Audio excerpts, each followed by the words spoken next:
So, Rolf, for those who may not, sort of understand the intricacies of liner networks, can you just sort of explain to us how a hub and spoke network gets you to higher levels of reliability?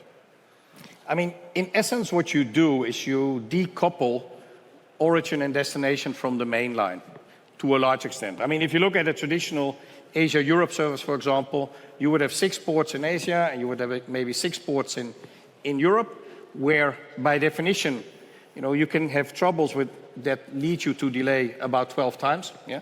And in addition to that, in the beginning and at the end of the service, you have very low utilization. In our case, we will have 2 or 3 calls on both ends, which means less possibilities that something will go wrong. And then we will fill up the ships in the hubs, and then we will shuttle cargo from some locations to those hubs. That means that all the ships that we have in the network will on average have better utilization, and the likelihood that if something goes wrong, left or right or in the middle, that it immediately also impacts everything else is just a lot lower.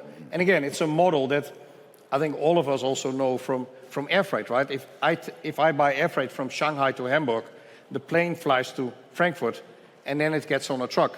The plane doesn't stop in Frankfurt and then flies on to Hamburg with 2 or 3 pallets left.